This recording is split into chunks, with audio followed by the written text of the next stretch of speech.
Hoje, nós iniciamos um outro processo do Vida e Missão, ou do IBAB Educação, que é a partir dessa nossa proposta teológica, proporcionar dentro, então, dos conteúdos que são ministrados em sala de aula, trazer uma pequena amostra desses conteúdos por meio e na formatação, então, de palestras.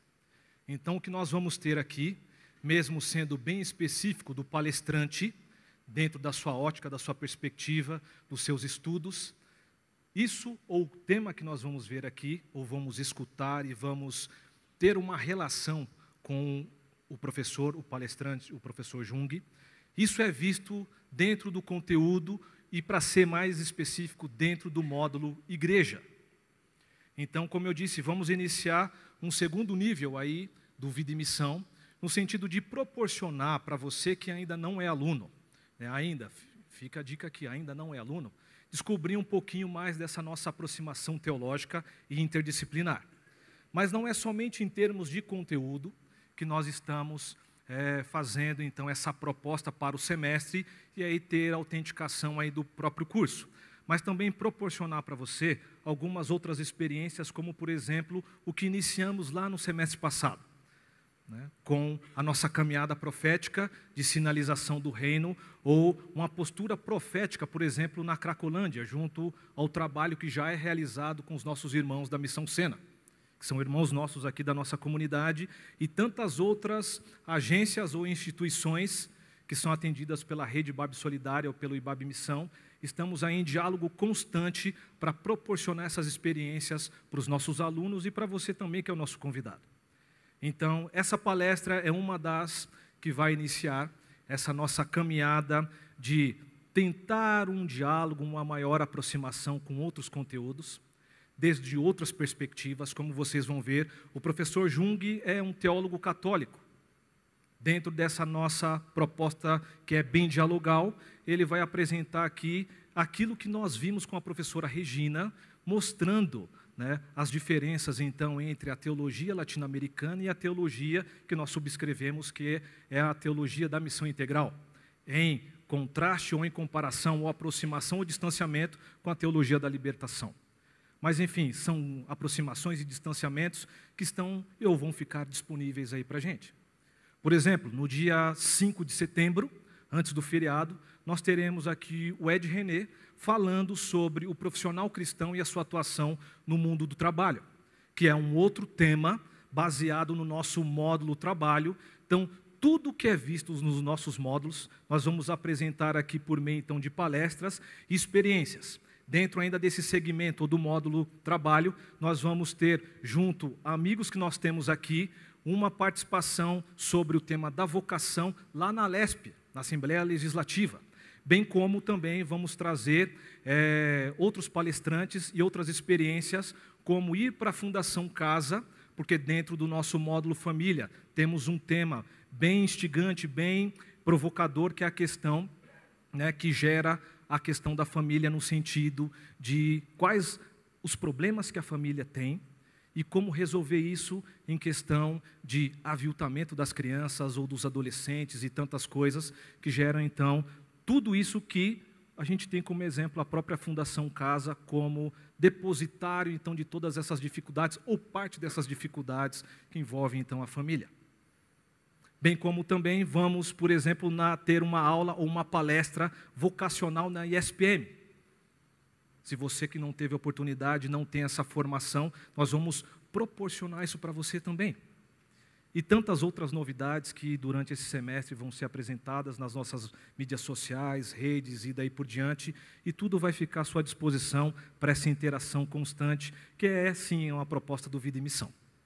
Tá? Mas eu queria fazer a abertura, além desse recado que eu apresentei para vocês, do porquê dessa temática, encontros e desencontros, da igreja desde uma perspectiva histórica. Se não olharmos para o que foi feito durante a história, vamos incorrer no erro de reproduzir os mesmos atos que já foram sinalizados nessa história. Compreender a igreja desde uma perspectiva da comunidade do rei ou a comunidade do reino, é essa a nossa proposta. Verificar os encontros e desencontros que ao chegar aqui no contexto latino-americano ou brasileiro, para ser mais específico, como a igreja que veio na sua origem desde a Europa, depois Estados Unidos, protestantismo de missão chegando aqui no nosso contexto sul-americano, como se deu essa aproximação e o seu desenvolvimento até a contemporaneidade. Será que falar de igreja num contexto europeu ou norte-americano é o mesmo quando falamos desde a nossa pátria, do nosso contexto latino? Falar das aproximações teológicas desses dois contextos é o mesmo caso do nosso contexto aqui no nosso Brasil? Isso é o que nós vamos ver com o professor Jung Mossung. Como eu disse, o professor Jung é teólogo católico, é cientista da religião, e é professor titular da Universidade Metodista aqui em São Bernardo do Campo. Ele é um dos nossos parceiros constantes de reflexão, de questionamento, de nos deixar em xeque com alguns dos nossos pensamentos, e ele faz parte dessa nossa caminhada. Eu sou coreano, tá? O nome parece indicar assim, ou da Coreia ou da China. Japonês não, porque japonês é o nome mais comprido. Eu estou no Brasil desde 1966. Esse ano completaram 50 anos que estou no Brasil. A vida passa, o tempo passa rápido pra caramba. Meu nome em coreano é Song Jong Mo. Song, S bem suave, lá no fundo. Song Jong é um J seco, também no fundo da garganta. Jong Mo. Mo é fácil, né? Pegando esse nome, quando a gente foi fazer passaporte para vir para o Brasil, os passaportes são escritos com o alfabeto latino. Se China tivesse dominado o mundo moderno, estaria escrito em mandarim, no ideograma chinês. Eu sei, quer dizer, na Coreia, os documentos, você tem nome coreano, mas documentos assim, que vai pedir passaporte, coisa do consulado, precisa colocar também em ideograma chinês, por causa do poderio chinês na região, né? Só uma curiosidade, por exemplo, com a Olimpíada, vocês viram que tinha um monte de parque entre os coreanos, né? Parque Lee, parece Silva e Souza daqui. Só que na Coreia, o Lee tem vários tipos de ideogramas diferentes. Então, não são da mesma família. Então, para saber se é da mesma família, você não vê pelo nome em coreano. Você vê o ideograma em chinês, do sobrenome. Então, meu sobrenome de família é Song. E meu nome de geração é Mo. Todos os meus irmãos e meus primos da família Sung, Song, tem Mo. E Chong é meu nome particular. Então, meu nome em coreano é Chong Mo. Então, se eu encontrar alguém que tem Song e tem Mo no nome, é meu primo. Pode ser daqueles bem longe, né? Isso é como a Coreia levou assim, de uma forma muito séria, a questão da família, né? Aí, voltando para o passaporte, pega sobrenome, joga para o fim, pega o som, escreve em inglês, na forma de transliteração da década de 60, hoje mudou. Hoje, se eu fizesse o documento, seria S-E-O-N-G, não S-U-N-G. Aí passa, então, chega no Brasil, Song Jong Mo vira Jung Mossung. Por que eu estou contando isso? Além de para dar um pouco de graça, esse é o problema do domínio cultural de uma nação ou de uma civilização. Que ele estava falando aqui. O cristianismo que a gente recebe da Europa, eu católico, então, cristianismo italiano, e os protestantes brasileiros, geralmente, de cristianismo norte-americano, e se for luterano, da Europa, tal. Isso vai fazer diferença. Parece que não, mas faz diferença. Então, por exemplo, eu tive que me acostumar a responder um nome que não é meu. Meu nome é Song Jong Mo, e não Jung. E aí as pessoas me chamavam de Jung. E eu dizia que minha cara de alemão confunde as pessoas, mas eu sou coreano. Por quê? Porque o cara famoso é alemão, na verdade suíço, Carl Gustav Jung. Então, as relações de diferenças culturais, relações de domínio, ou a gente chama de subalternidade, você é uma cultura subalterna, inferior, ou considerada inferior, altera até na ideia de identidade no nome, quanto mais na fé. Então, para a gente entender um pouco a confusão que se dá em torno da missão das igrejas cristãs, a gente precisa fazer uma viagem no tempo e voltar para o tempo de Jesus. Porque eu não sou cristão porque um padre italiano me batizou. Na verdade, aliás, meu nome na igreja, na Coreia, nome civil é muito diferente do nome de santos. Então, quando você é batizado na igreja católica, você ganha um nome de santo. Então, meu nome de santo, de batismo, é Patrício. Então, eu tenho sangue irlandês. Que o Patrício é o santo padroeiro da Irlanda, né? Então, você tem, para a gente entender essas confusões todas, a gente precisa voltar um pouco no passado, porque nós não somos cristãos por causa de missionários.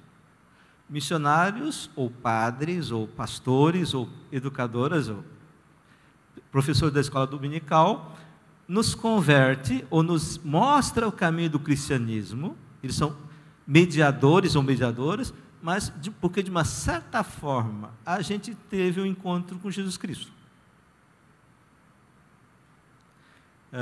Cristão que não sabe quem é Jesus Cristo, tem alguma coisa errada. Mesmo que não tenha estudado Bíblia, mas precisa entender alguma coisa. Você tem que ter tido uma experiência que faz você permanecer no caminho. Eu comecei na igreja católica há 14 anos, lá na igreja Nossa Senhora da Paz. Vocês conhecem Glicério, Baixada do Glicério? Apareceu várias vezes na televisão por conta dos haitianos que estavam chegando, os imigrantes. Como imigrantes, eu sou imigrante coreano, também a comunidade coreana teve acolhida nessa igreja para rezar missa. Então a gente começou a ir lá, né? Então, esse processo de conhecer, no meu caso, a igreja, eu comecei no grupo de jovens porque meu pai trabalhava sábado e domingo, a gente tinha um negócio em casa de imigrantes, e para ir na igreja eu não trabalhava de domingo. Então eu comecei na igreja. Para ter uma folga de domingo, né? E aí eu comecei a gostar e fiquei. E aos poucos comecei a discutir evangelho no grupo e tal, mas mais do que isso, eu fui tendo experiências de vida que, iluminadas pela palavra do evangelho, me davam um sentido muito especial. Porque experiência que não é iluminada com explicações esclarecedoras se perde. Palavras da Bíblia que a gente estuda ou lê, que não tem conexão com a vida da gente, também são palavras que se perdem. Então, essa articulação, cada um de vocês, eu imagino, tem e continuamos tendo. Por isso que a pessoa voltar sempre a fazer referência a Jesus. E no caso de Jesus, né, qual era a missão de Jesus? Eu estava conversando com o Ed agora, um pouco antes. Afinal, qual foi a missão que Jesus recebeu do Pai? Sem entrar nessa discussão teológica complicada, mas uma das coisas que eu acho fundamental é que Jesus veio nos mostrar quem é Deus. Jesus veio fundar a religião? Não, já tinha. O pessoal já sabia que existia Deus? Já sabia. Tinha tempo? Tinha. Quando Moisés começou a experiência de Israel, o povo acreditava que existiam deuses? Acreditava. Tinha religião? Tinha. A revelação de Deus na Bíblia não é para dizer, olha, existe Deus, todo mundo sabe. Tem a religião? Todo mundo tem. A revelação é mostrar um Deus, ou facetas de Deus, ou vontade de Deus, que não é aquilo que a gente conhece. Porque se a gente já conhece, já está fazendo, para que Deus vai perder o tempo, mandar alguém para ensinar? Deixa tocar as coisas. E o que Jesus vem nos mostrar? Mostrar um Deus que é muito diferente do que a gente espera, e muito diferente do que a gente aprende nas religiões. Isso também é ainda hoje. a gente tem que descobrir um Deus que é diferente da religião cristã. Eu vou chegar lá, volto isso, vai ficar mais claro. Então, uma das coisas que Jesus vem mostrar, né, e quem está acostumado a ouvir, participar aqui do IBAB, já não tem muita novidade, é que Deus não age como poder. Essa é uma das coisas interessantes. Para que eu quero uma religião se Deus não vai resolver meu problema? Não faz muito sentido. Para que eu quero pertencer a uma igreja ou uma religião se isso não dá mais poder para eu realizar os meus desejos? Para eu sentir mais forte para enfrentar a vida. Então é natural que a primeira definição que a gente aprenda no catecismo, na escola dominical ou na filosofia é que Deus é todo-poderoso. Não é isso? Eu lembro, como católico, com 7 anos eu fiz catecismo da primeira comunhão, quando cheguei no Brasil, e a primeira pergunta do livro do catecismo é: quem é Deus? E a resposta: Deus é um ser onipotente, onisciente, onipresente. Eu tinha 7 anos, não sabia bem o que era isso, mas eu repetia. E aprendi que onipotente Deus é todo-poderoso. E no credo a gente fala, não é isso? Creio em Deus Pai todo-poderoso, Criador do céu e da terra. A gente vem com isso. E se a gente lê o Evangelho, Jesus nunca disse que Deus é todo-poderoso. Jesus disse que Deus perdoa, que não castiga, que tem misericórdia, que ama, mas Ele não fala do poder. E a missão de Jesus, Ele diz, é anunciar a chegada do reino de Deus. Então eu quero a primeira coisa importante. Jesus se apresenta ao seu povo dizendo, vocês lembram disso? Primeira frase da vida pública de Jesus: o tempo se completou, arrependei-vos e convertei-vos, crede na boa nova de que o reino chegou. Lembra disso? Essa comunidade que vai se reunindo em torno de Jesus, quando Jesus morre, continua, e essa comunidade que continua a sua missão é chamada de igreja. E a igreja passa a ser uma coisa muito importante. Eu não teria conhecido Jesus se não tivesse igreja. Se não tivesse gente na igreja. Eu lembro de uma senhora, Dona Cecília. Eu tinha 15 anos, ela já tinha 60 e poucos anos. Ia todo domingo à tarde para acompanhar a gente. Se não fosse carinho dela, a perseverança dela, eu talvez não tivesse ficado tanto tempo e não tivesse me tornado um cristão comprometido. Então, sem a igreja, a gente não tem acesso à palavra e essa experiência. E aí vem a grande confusão. Esse é um pouco dificuldade. Por que a igreja é tão importante que a gente começa a pensar que a igreja é uma coisa sagrada? E a gente começa a confundir a igreja com a missão do reino. Está claro isso? Eu não sou dos que acham que a gente não precisa de igreja. Sem igreja, eu não seria o que eu sou. Sem igreja, a gente não estava aqui. A igreja é muito importante, mas o problema é que, por ser importante, a gente corre o perigo de se equivocar. E começa a achar que a igreja é tão importante como o reino de Deus. E a gente começa a achar que a nossa missão como cristão é levar a igreja. A gente não diz isso, mas a gente diz o quê? Converter as pessoas para entrar na igreja. E quando a igreja cresce, a gente pensa, nosso trabalho está sendo abençoado por Deus. Porque eu identifico o crescimento da igreja com a minha missão e a bênção de Deus. Quem é que não gosta de ver sua igreja crescer? O cara que quer tomar o lugar do pastor. Que o pastor precisa fracassar para tomar o lugar. Tirando esse, todo mundo gosta de ver a igreja crescer. Então, a gente começa a pensar, o que eu faço para a igreja crescer? Não é mais o que eu faço para anunciar o reino, porque agora, inconscientemente, identifico o reino de Deus com a igreja. Aumento da igreja é aumento do reino, da bênção de Deus. Quando eu penso assim, O que eu começo a fazer? Eu preciso aprender qual é o meu melhor jeito de aumentar a igreja. E nos dias de hoje, agora eu vou fazer um pulo de 2000 anos, qual é a melhor técnica que a gente tem para aumentar a igreja? Onde a gente aprende isso? Marketing. A minha primeira faculdade foi a administração de empresas. E o professor de marketing, no primeiro ano disse, na primeira aula disse, o departamento mais importante de uma empresa é marketing. Por quê? Porque marketing pesquisa o que o pessoal quer, o que o pessoal deseja, o que o consumidor deseja, e a gente oferece. Então, para fazer a igreja crescer, eu preciso oferecer ao povo o que o povo deseja.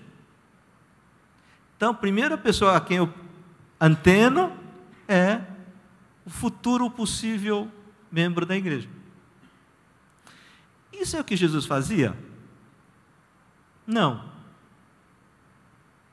Eu lembro, foi acho que o dia da discussão do Evangelho que Jesus ganhou meu coração. Vocês conhecem a história do Cafarnaum? Jesus faz o milagre da multiplicação dos pães, ele vai para o Cafarnaum, o povo vai atrás, aí Jesus vê aquela multidão, e Jesus diz um negócio assim, vocês estão aqui não porque ouviram a minha palavra, mas porque comeram fácil e estão a fim de ficar na vida boa. Eu vou dar para vocês de comida meu corpo e meu sangue. Judeu não come nem carne de porco. Vai dar corpo, carne dele, o povo começa a sair. Qual seria a primeira reação nossa? Chamar o povo e dizer, gente, entenderam mal, eu não quis dizer isto, porque eu preciso preservar o povo, não é isso? E o que Jesus disse? Viram para os apóstolos e dizem, e vocês também não vão embora? Foi na época que eu pensei, esse cara é macho. Ele não negocia a sua mensagem fundamental por causa do Ibope. Porque ele não atende o desejo do povo, ele atende o desejo de Deus. Isso é a lógica do profeta. Pergunta para Deus o que Deus quer dizer ao povo de hoje. É claro que na hora de ensinar, de falar, você pode e tem que usar técnicas de comunicação para que as pessoas entendam melhor. Mas não mudar o conteúdo para ganhar mais consumidores. Está clara essa diferença? Então, uma coisa é a missão de anunciar o reino de Deus. Outra ideia da missão é de aumentar a igreja. Essas duas missões vão diferenciar a lógica que a gente vai usar. Se é a lógica dos profetas ou se é a lógica do marketing. E essa é a grande confusão que a gente tem no mundo de hoje. No mundo de hoje, para mim, a grande questão não é se você é católico ou você é batista. Quando eu estudei teologia, um dos professores que mais me influenciaram era um pastor luterano, Milton Schwantz, ele era professor de Bíblia. Eu tive um professor metodista que foi meu orientador de doutorado. Eu venho como católico aqui na Batista, ou vou em outras igrejas não católicas, e não tem problema. Quando eu era estudante, eu tinha um pavor de alguns professores padres. Porque o meu critério não era se era católico ou se era protestante. Mas se estava, intuitivamente estava descobrindo isso, se estava na lógica do reino de Deus ou na lógica do crescimento da igreja. Porque eu me senti identificado com esses pastores, porque eles falavam de um Deus que tinha que ver com a minha experiência de fé e minha forma de ver o mundo na época.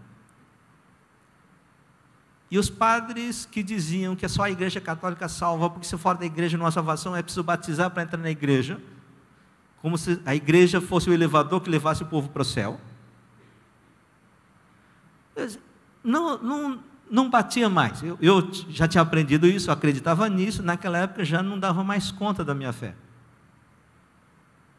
Então, uma coisa importante que a gente tem que ter claro é que na discussão das igrejas, da teologia da missão integral ou teologia da libertação, a questão central não é o conflito, semelhança ou divergência entre essas duas teologias, e essas duas formas de ser igreja, mas sim fundamentalmente entre esse grupo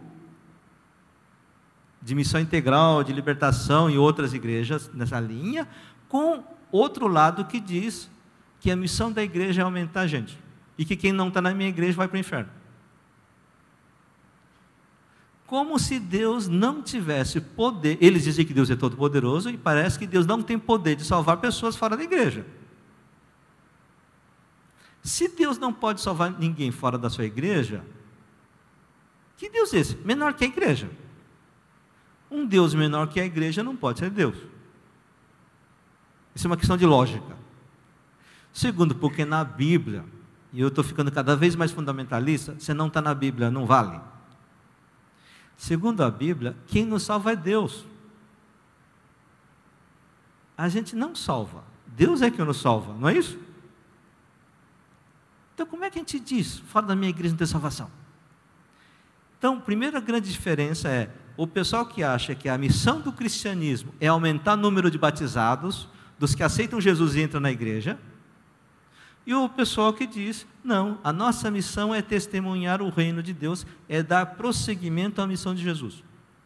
Está claro isso? Feito isso, vamos tentar ver quais são as diferenças entre essas duas igrejas e, no interior da igreja profética, a diferença entre missão integral e teologia de libertação. Por que nós temos esses dois tipos de igreja no mundo? E isso se explica lá atrás. De novo, a gente tem que voltar lá no comecinho da história. Antigamente, as pessoas que assumiam que eram cristãs, tinham vida boa ou era perseguido pelos romanos? Perseguido pelos romanos. A cruz era o quê? Sinal de perseguição e de martírio. Isso era tão complicado que se você falasse em público que não era o César que era filho de Deus, o Quírios, o Senhor, mas que era Jesus, o que tinha morrido na cruz e na Galileia, isso era motivo de morte, ou de prisão, e se perdia todos os bens.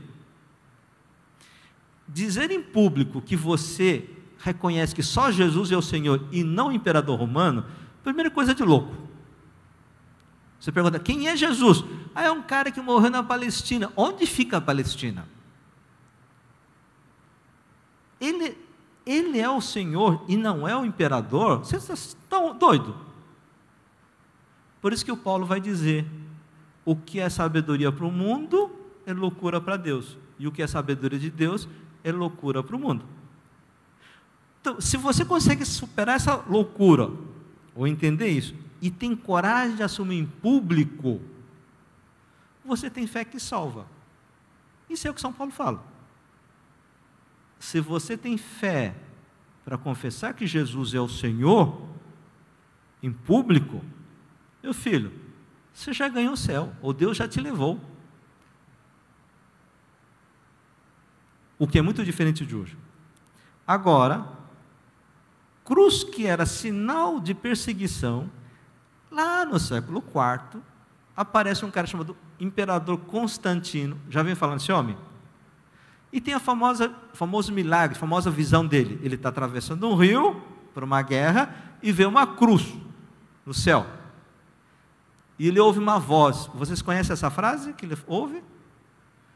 Pelo sinal desta cruz, você vencerá.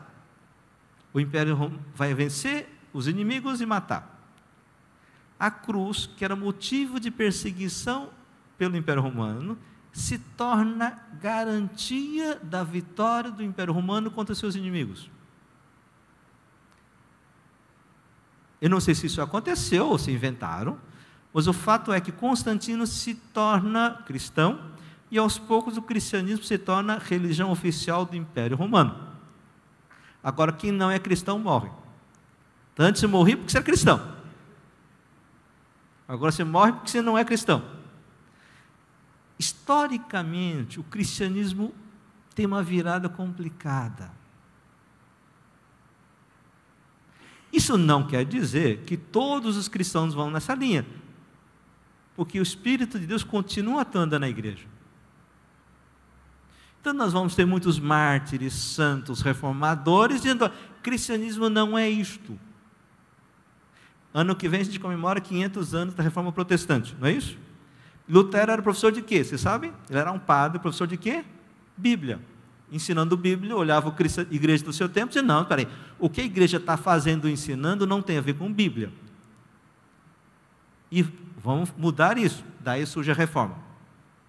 Então, na história da igreja, a gente vai encontrar pessoas santas, movidas pelo Espírito, que recuperam a ideia central, que a missão da igreja é testemunhar o amor de Deus à humanidade. A graça e a misericórdia de Deus, a sua compaixão. E não continuar com essa ideia de que Deus é todo-poderoso, que castiga, que pune, e que o vitorioso representa a Deus, que o rico é que recebeu bênção divina e o pobre que recebeu a maldição. Então nós temos, na história da igreja cristã, do cristianismo, essas duas vertentes. Então quando vem missionários para cá, agora voltando mais para o nosso tempo, nós vamos encontrar esses dois tipos de cristianismo. O cristianismo que ama o povo, as pessoas simples, porque são pessoas tocadas pelo amor de Deus, e o cristianismo dos arrogantes, que chegam: eu tenho a verdade, se vocês não se parecer comigo, vocês vão para o inferno. Então, por exemplo, missionários que foram na Austrália, pegam aborígenes, fazem o quê? Põem todo mundo de branco, e põem crianças para servir na casa, e tiram das suas famílias, porque nas suas casas não vão virar cristã. E virar cristã era se tornar europeu.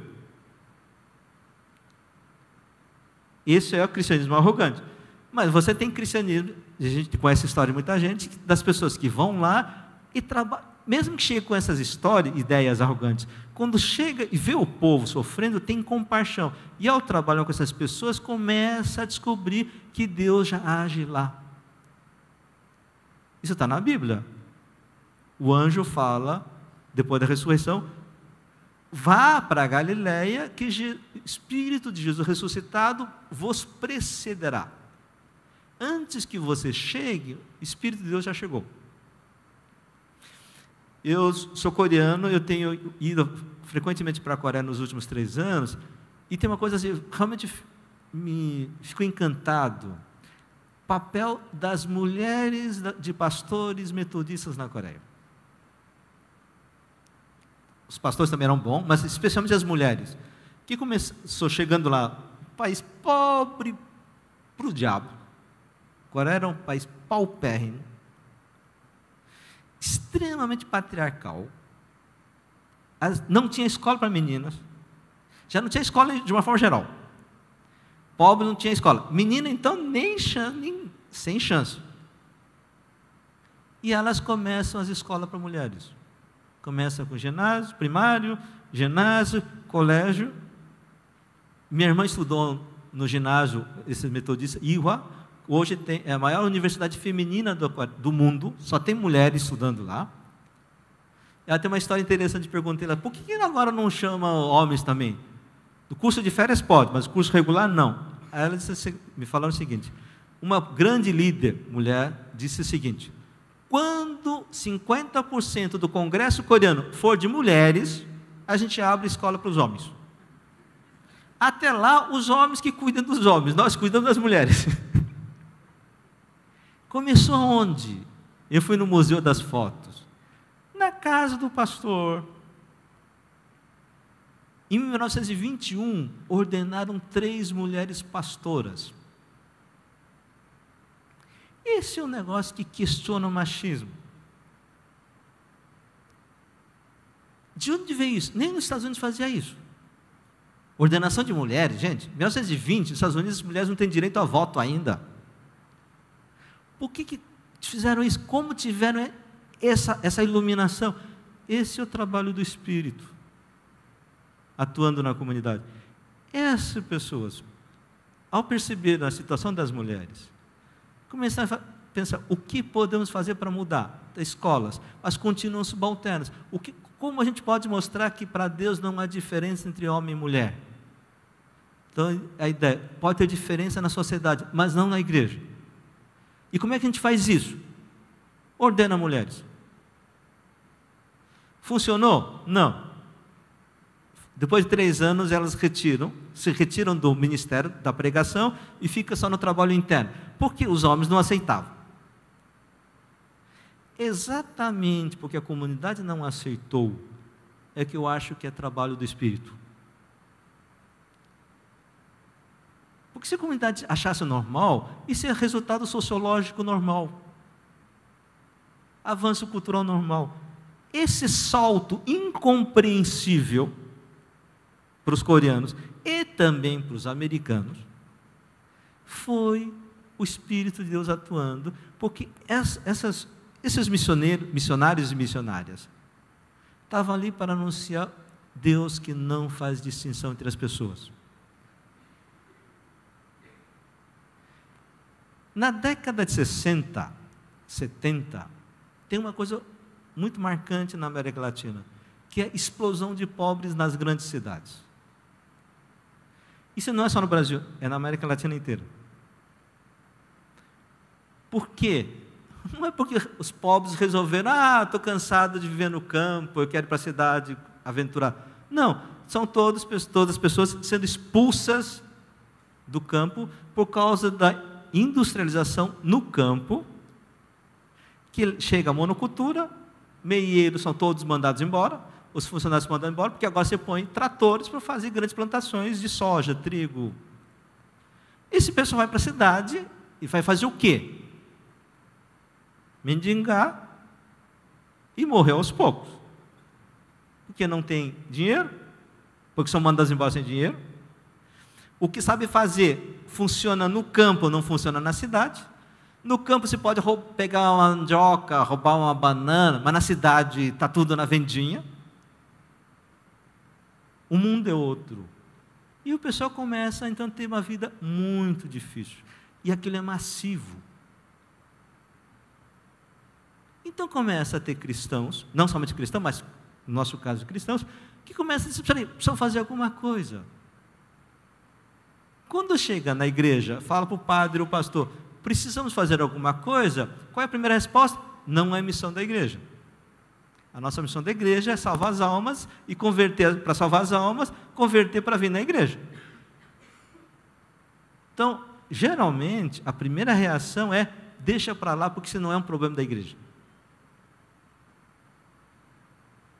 E esse pessoal tem que decidir, ouve a voz do pastor ou do padre, ouve a voz do Espírito que fala no coração. Uma das coisas que eu gosto muito da Bíblia é a experiência de Jeremias, o profeta Jeremias. Ele diz o seguinte, eu era um jovem tranquilo, de classe média boa, vivendo bem com a vida, de repente Deus vem, queima a minha boca e manda lá pregar contra a injustiça. Eu, empolgado com a juventude, tal, Deus mandou, vou, eles não me escutam, me batem, me prendem, me judiam. Eu chego em casa e digo, parar com esse negócio de idealismo da juventude, e vou voltar minha vida tranquila. Aí Deus vem de novo, queima meu coração, arde minha boca, eu tenho que falar isso, vou e apanho de novo. Eu chego em casa e digo, não faça mais isso, Deus vem, me manda aí, eu vou de novo. Nessas indas e vindas, ele chega um momento assim, maldita a hora em que minha mãe me concebeu. Isso é de Deus. Fazer aquilo que é do nosso desejo é meu. Sentir uma força que nos compele a fazer algo que não é meu, que pode ser do idealismo da juventude, mas que só volta e algo de você tem que voltar. E eu digo, é bobagem, você tem que voltar, é bobagem. Isto é a luta do Espírito dentro de nós. Então, gerações de jovens, particularmente universitários, começaram a perguntar para os pastores, padres, teólogos, o que Deus tem a ver com isso? Nos diga alguma coisa. Isso é muito interessante porque René Padilha era assessor da pastoral universitária, que vai começar, é uma das figuras principais da Missão Integral. Gustavo Gutierrez era assessor do pastoral universitária católica.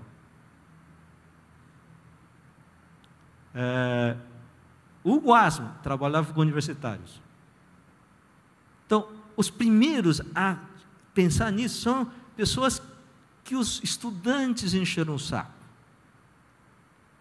Porque para o padre fazer essas coisas, também a gente encrenca com a igreja, né? Então, nós temos uma explosão de ações concretas que exige repensar a fé. Porque não somente explicar para os outros, mas explicar para nós mesmos. O que a minha fé tem a ver com isso? Se não tem nada a ver, ou eu paro de fazer trabalho, ou eu largo a fé.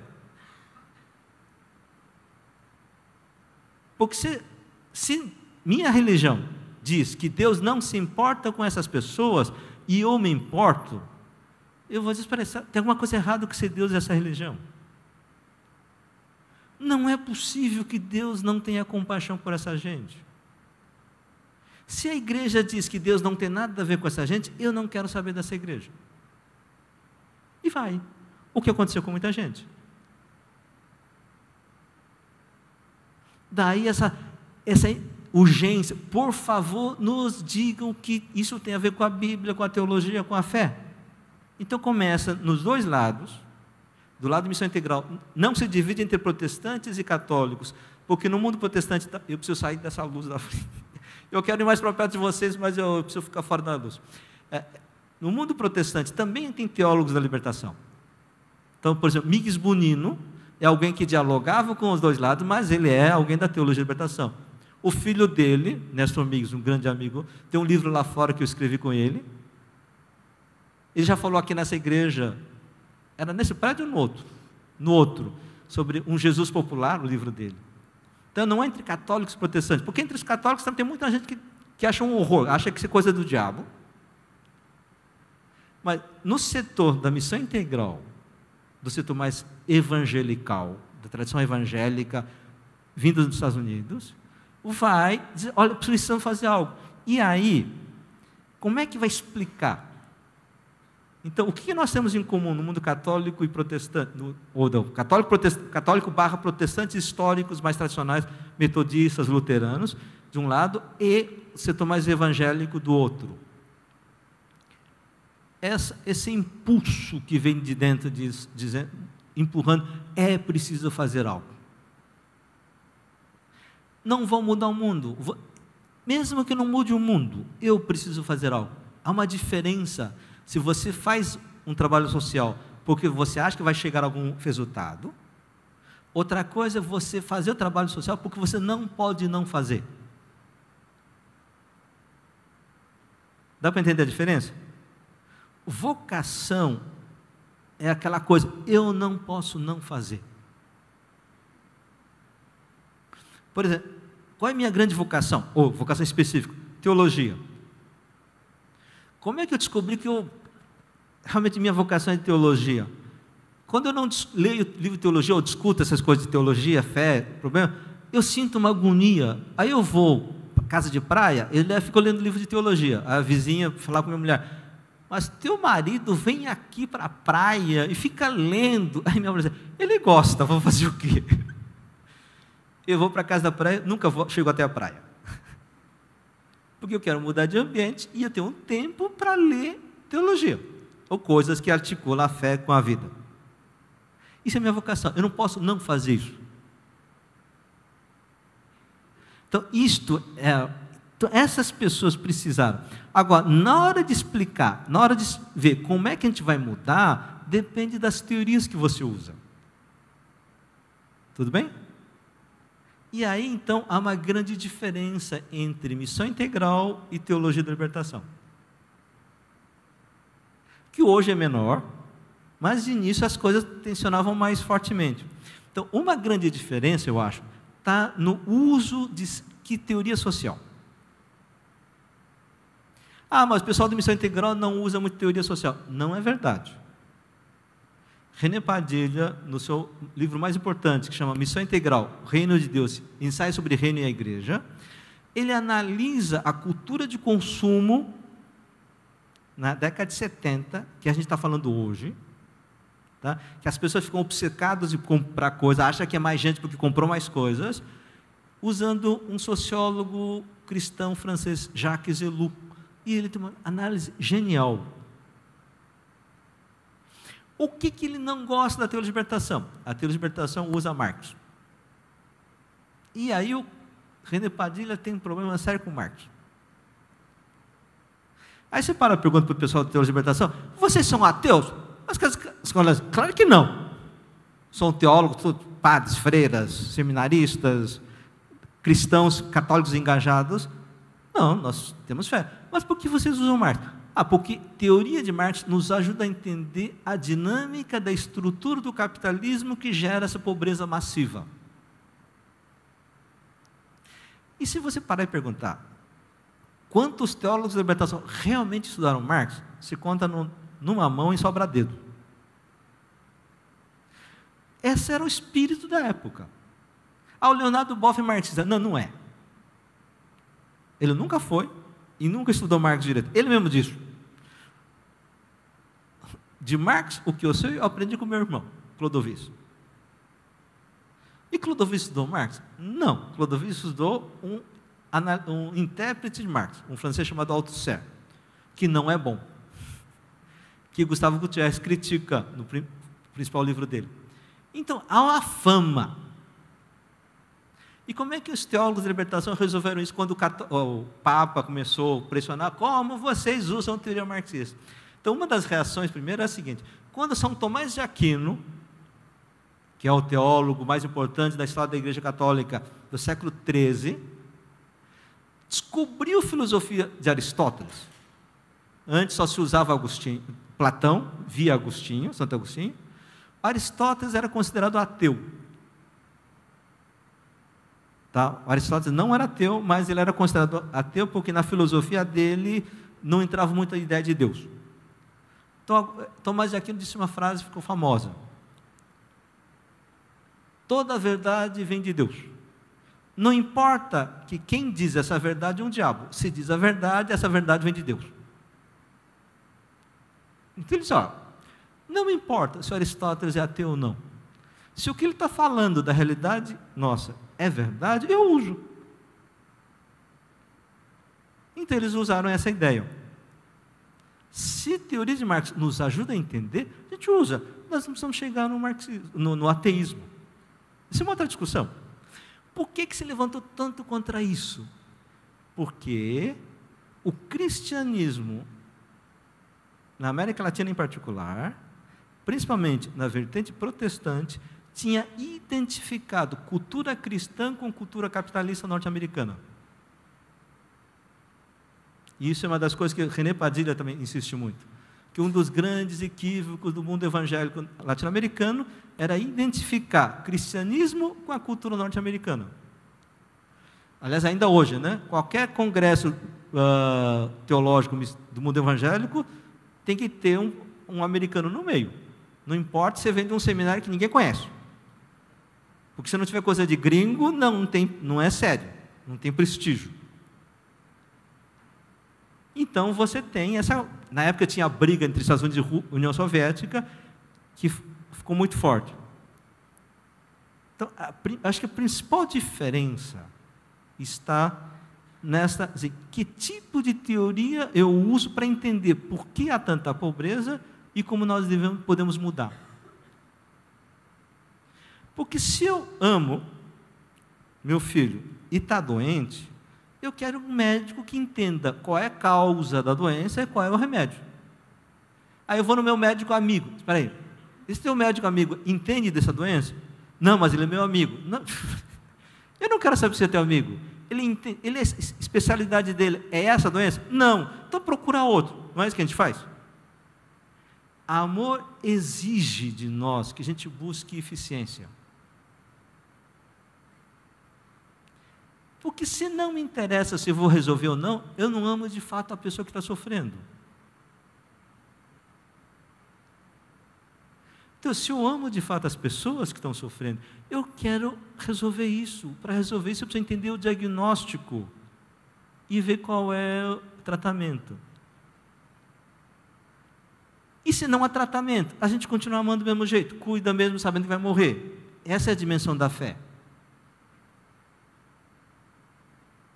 Quem é meramente político ou trabalho social, não vai dar certo, eu vou cair fora, não vou perder tempo. Não, a gente faz. Por que você faz, sabe que vai morrer? Porque eu tenho que estar lá. Mas você vai fazer por nada? É isto. Por que você vai fazer por nada?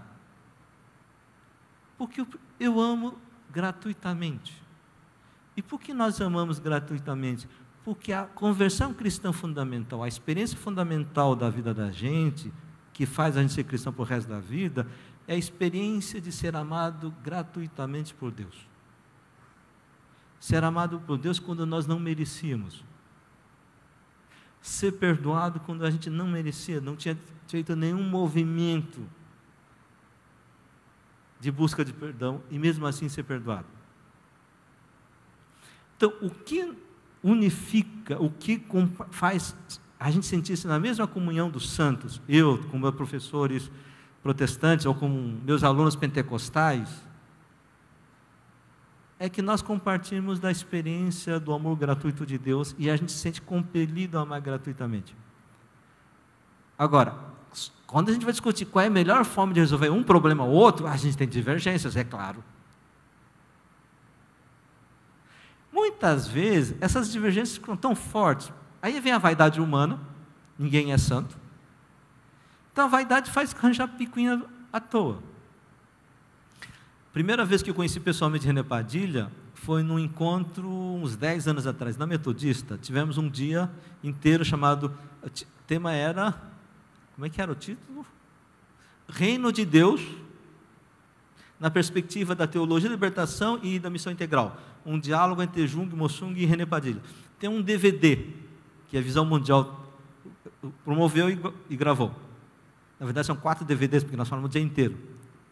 No final do debate, manhã e tarde, Ariovaldo estava na mesa, tinha os reatores, ele diz assim: não sei por que nós brigamos tanto, missão integral com libertação. Não importa, eu acho que a gente não tem mais sentido ficar brigando.